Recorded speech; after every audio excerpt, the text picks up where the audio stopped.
سڵاوتان لێبێ بەیانی ئێوە و بینەرانی کورساتیش باش دیارە ئەمڕۆ لە هۆڵی پەروەردەی ڕانیە کتێبی ژێ بڵاو دەکرێتەوە. کتێبی ژێ کتێبێکی موزیکی یان با بڵێین نامیلکەیەکی میوزیک و گۆرانی تایبەت بە منداڵانە کە مامۆستا ڕۆژگار شێخە نووسیوەتی وا بڕیارە پاشکەمێکی دیکە بە ئامادەبوونی بەڕێوەبەری پەروەردە و ژمارەی زۆری مامۆستایان کتێبەکە بڵاو بکرێتەوە. جا بۆ زانیاری زیاتر لەسەر ناوەڕۆکی کتێبەکە من لەگەڵ نووسەری کتێبەکە کە مامۆستا ڕۆژگار شێخەیە قسە دەکەم، زانیاری زیاتر لە بەڕێزیانەوە دەگرم. مامۆستا سوپاس بۆ ئامادەبوونت. ناوەڕۆکی کتێبەکە چییە؟ ئەم کتێبە چی لە خۆ دەگرێت؟ سەرتا بەخێربێن سەرچاوان دیارە ژێ نامیلکەیەکی میوزیکی گۆرانی منداڵانە، میتۆدێکە بۆ باخچەکانی منداڵان نووسراوە، هەڵبەت بۆ مامۆستایانی هونەر لە باخچەکاندا.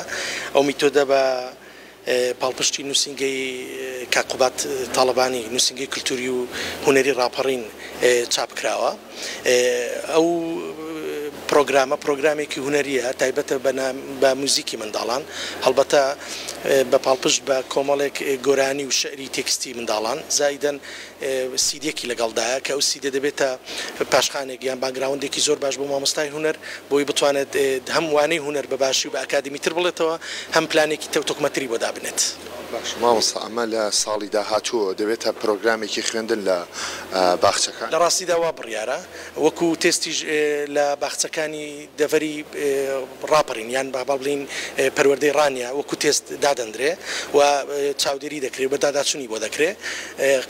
ئەوڕۆ پاشکەمەی کە هەموو باخچەکانی پەروەردەی سنووری پەروەردەی ڕانیە پێیان دەدرێت. ئیدی وەکو تێست سەرەتا لێرە تێستی دەکەین و ئەگەر سەرکەوتن بەدەستبێنیان بتوانین بڵین 180 یان 100 کەمتریش لەوە لە 50 زیاتر بڵین ئەوەی هەبێت، یانی چۆنڵی بەرخوردی هەبێت و بتوانین کاری لەسەر بکەن. بێگومان دەبێتە میتۆدێک کە بتوانین هەموو کوردستان ئینشاءڵڵا دەرفەتی لێوەربگرێت چۆنڵی ئیستیفادەی هەبێت.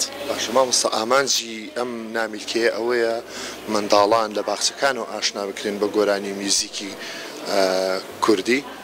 بێگومان ئامانجی زۆرە. یەکێک لەو ئامانجانە ئەوەیە کە منداڵان ئاشنا بکرێن بە میوزیکی کوردی، بەڵام میوزیکێکی ڕەسەن کە لە دنیای خەیاڵی منداڵدا نزیک بێ. ئەوەی یەک. دووەمیان بەڕاستی ئامانجی ئەوەیە کە ئێمە منداڵان یان باخچەکان دوورخینەوە لەوەی کە لە یوتیوب و لە گۆرانی مەسەلەن بیانی و گۆرانی عارەبی و ئەوانە کە بەداخەوە لە هێندێک لە شوێنەکان لە ڕێگەی ئەوانەوە مامۆستایان میتۆدێکیان لە بەردەستدانی کە من دەتوانم بڵێم ئەوانی شتاریان نییە.